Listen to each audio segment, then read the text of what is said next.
Talks between the EU and UK remain on a knife edge, but it has emerged that Lord Frost is set to back down on fishing quotas should the bloc follow suit in some of their demands. The UK is reportedly ready to lower its demand for a 60% reduction in the EU catch to 35%, signifying a major backtrack. The EU's chief negotiator, Michel Barnier, had previously asked for a 25% reduction in the bloc's catch. But the demands set by the EU were described previously by Lord Frost as being manifestly unbalanced, and that the terms would be incompatible with the UK's future as an independent coastal state. After each round of talks, Lord Frost has taken a similar stance, making Monday's breakthrough even more surprising. In May, he argued, "We cannot agree arrangements that are manifestly unbalanced and against the interests of the UK fishing industry."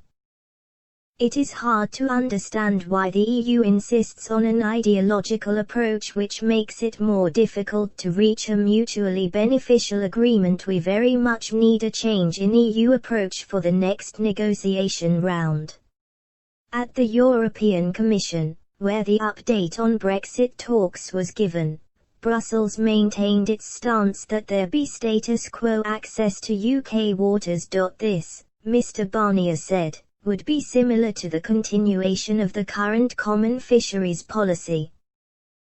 Lord Frost sustained this position, as he told the government that the UK's sovereignty, over our laws, our courts, or fishing waters, is not up for discussion. When pressed for an update on trade negotiations in August, he added that the UK will not accept anything which compromises it, just as we aren't looking for anything which threatens the integrity of the EU's single market.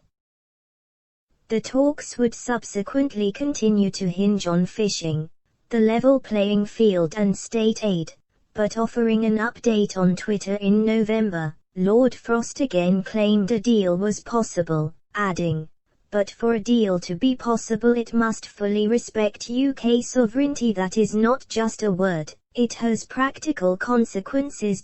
That includes controlling our borders, deciding ourselves on a robust and principled subsidy control system, and controlling our fishing waters."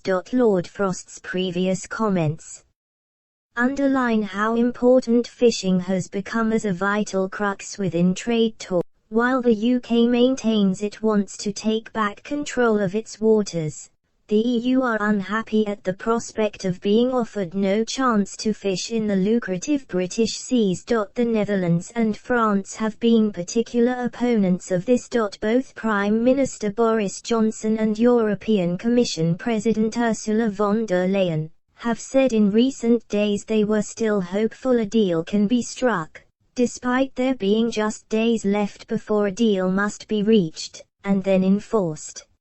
Should no deal be reached between the two sides, the UK will begin trading with the EU on World Organization terms on December 31, a structure of trading similar to Australia's relationship with the bloc. However, fishermen argue that if no deal is found, the UK's fishing industry will benefit massively as it will be able to fish untroubled by their counterparts in Brussels. Senior economist Harry Weston explained that the UK fishing industry is hugely disadvantaged by the current allocation of catches in the UK's territorial waters. He argued that analysis on the waters showed a reallocation of catches based on the zonal attachment principle may result in the UK's fish landings increasing by an impressive 50 to 60%. The expert added in a column for Briefings for Britain, such gains would massively outweigh any losses resulting from a rise in EU trade barriers to UK fish and fish products exports.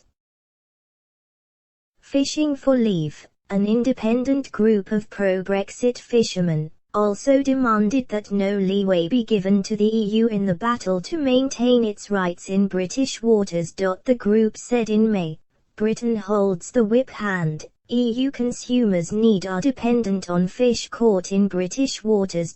We must not back down from being achingly close to righting the wrong inflicted upon fishing by former Prime Minister Ted Heath and regaining our greatest natural resource to exorcise an injustice and rejuvenate British coastal communities with a £6 and £8 billion industry. The group were referring to Mr. Heath, who betrayed fishermen in 1973 by granting more access to those in the European Economic Community, EEC, the precursor to the EU, to British fishing.